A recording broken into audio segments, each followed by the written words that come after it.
100% मी आमदारांच्या आशीर्वादाने सभापती झालेलो आहे।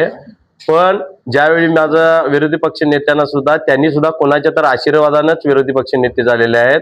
त्यांच्यावर सुद्धा कोणाचं तरी प्रेम आहे, म्हणूनच त्यांच्यापेक्षा सिनियर नगरसेवक असताना सुद्धा त्यांना विरोधी पक्ष नेत्याची जबाबदारी दिलेली आहे काँग्रेस पक्षाने। पहिल्यांदाच निवडून आलाय असं त्यांचं मत आहे त्यामुळे हो, मी पहिल्यांदाच निवडून आलेला आहे आणि पहिल्यांदाच निवडून येऊन सुद्धा त्यांच्यापेक्षा जास्त कामं मी करून दाखवेन।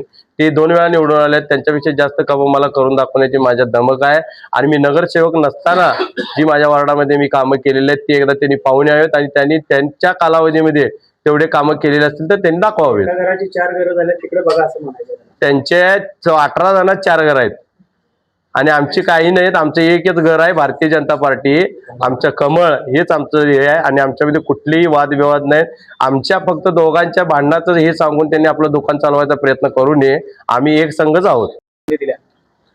आमदार साहेब हे आमचे पक्षाचे नेते आहेत आणि आम्ही आमच्या पक्षाचे आम्ही आज्ञा पाळणारी लोक आहेत आणि मला पदावर बसत असताना माझी सिनियरिटी बघून माझं काम बघून या ठिकाणी बसवलं आहे। मी माझ्या वार्डामध्ये अखंड सांगली शहरातलं सगळ्यात जास्त मताधिक्यानं निवडून आलेला माणूस आहे, निवडून आलेला नगरसेवक आहे। आणि सभापतींचं सांगायचं झालं तर ते पहिल्यांदाच निवडून एवढ्या मोठ्या पदावर बसलेत हे सांगायचा आमचा उद्देश होता।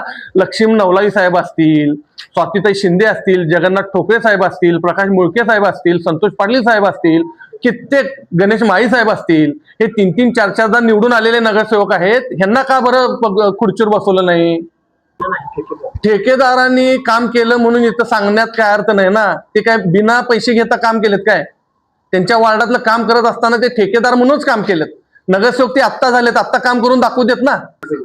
ठेकेदाराच्या माध्यमातून महापालिकेच्या निधीतून कामं करायची, त्यातून येणारे पैसे गोळा करायचे, कलेक्शन करायचे, हा त्यांचा उद्योग होता। तुम्हाला पण माहित आहे।